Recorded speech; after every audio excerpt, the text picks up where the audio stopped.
Hello, my name is Peter Parfit. Welcome to New Brit Workshop and this workshop notes video.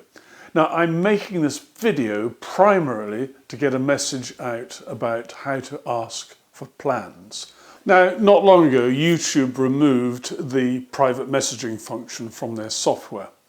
And what this means now is that the only way to communicate over YouTube is to send a message which is in the public domain via the comments area. Now, as a YouTube creator, when someone writes a comment on my channel, on whatever channel it might be, that contains anything which might be suspect, a URL quite often can cause that, or an email address, then that message is sent off to the side into a sort of spam folder which only the YouTube creator can see.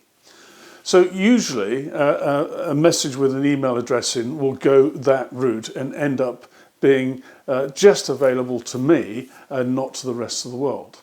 So if you send me a message with your email address requesting plans, it should theoretically go into that junk folder and I can then take care of it. And what I'll do is I will send the plans to the email address you give and then I'll delete the message so it never ends up in the public domain. Now it is possible that some messages may slip through. Now if any get through, it's not my fault, it's YouTube's fault, but I'll do my best to make sure it gets deleted as soon as possible. Now I'm just about to put one coat of Osmo on this top for a workshop stool. You recognise the New Brit Workshop name and the logo here. But I want to put oil all over it in one go. This is the underside of the stool. It shouldn't be seen at any stage. Theoretically, I could just leave it unprotected, but I'm a perfectionist. I want to put oil on the underside as well. And in order for it not to end up sticking to the bench or whatever, I've made up a simple gadget, and you can probably see it here quite clearly. Basically, it's a block of wood, and I put 4 screws, one at each corner, so they stick up. And this is a sharp pointy bit here. I'm being very careful not to sit on this, but when I've done the underside of the workshop stool, I can then carefully place it on there, and that will virtually leave the underside unmarked, and also it will stop the Osmo when it dries from sticking to the underneath support. So that's just a simple workshop tip. But be very careful where you put this when you've finished, as those screws can be very sharp. You could round them off if you want to keep this for some time and make it a little bit safer. Now I thought I'd let you know that I've spent the last couple of weeks in the Netherlands doing some filming for an e-bike video that I'll be making over the coming couple of months. And we had a really good time in the Netherlands and even managed to join a factory tour of one of the oldest Dutch cycle manufacturers. Now, my wife and I have had e-bikes for nearly 18 months now, and we really enjoy using them. It's expanded our possibilities for cycling here in the UK, and now we can tackle some fairly steep hills without having to get off and push for 20 minutes or whatever. Now, if you're lucky enough to be able to attend the recent Axminster Open Day, you'd be aware that there is a Mark II Parf Guide System about to be released in the coming weeks. It's already in the new Axminster catalogue, which I believe is probably available by now in their stores. Now, the Mark II version will be sold alongside the original. But the difference is with the Mark II is that almost every component, apart from the 20mm drill and the 3mm drill, have been changed. The Parf sticks or rulers now are completely different. You'll notice they've got a row of holes, and these holes are 6mm in diameter. And at no stage during any drilling operation does a drill come in contact with the ruler. So there's no wear here at all. There are also some extra holes in the ruler, which will allow you to make holes not only at 96mm spacing, but also 48 or even 32mm spacing.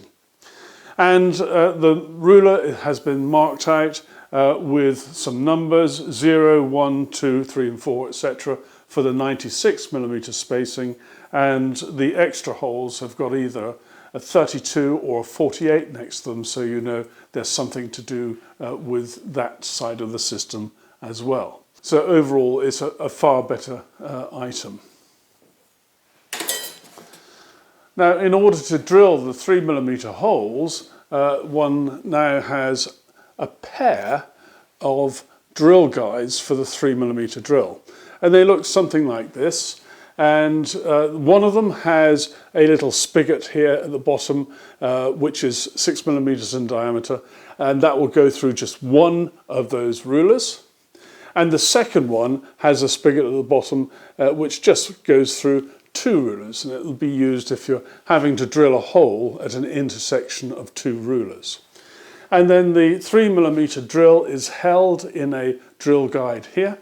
And when the 2 parts come together, there's an oil-free bearing here, and the 3mm drill passes through. There's a hardened steel insert here, so that at every stage that 3mm drill is going to be guided carefully on its route. So that's a major improvement. And this part is a hex or Centratec ended. The 3mm drill can be replaced very easily. There's a grub screw just there. Now the 20mm guide block will be very slightly different. Now the 3mm pins are different as well.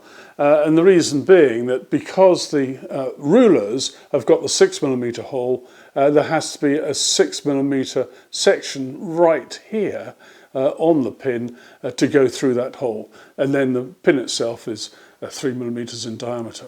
This is a prototype. I believe it's slightly longer than the actual ones will be. And if you want to join the intersection of 2 rulers, there is a little gadget like this. It has a screw thread. If I undo it like so, that goes through the 2 rulers, and you can secure it in place by screwing it up. And it's something like that. And I'll be making videos probably in about 2 or 3 weeks' time about the new system. And as I said, it's going to be sold alongside the original system. Now, a lot of development work has gone into this new system. It is going to be more accurate than the old system. It's going to last a lot longer, if not even forever. And you'll certainly be able to produce thousands of tops with it. And they'll remain as accurate from the first one to the last one with no problem whatsoever. Well, I've done the underside. I'm now just going to lay that down on there. Now, this is a present for a really kind person. His name is Michael, and he has been over to Belgium, and he's very kindly put one of those British Legion crosses on the grave of my grandfather, who was killed during the First World War. Many thanks for watching. Take care. Bye-bye.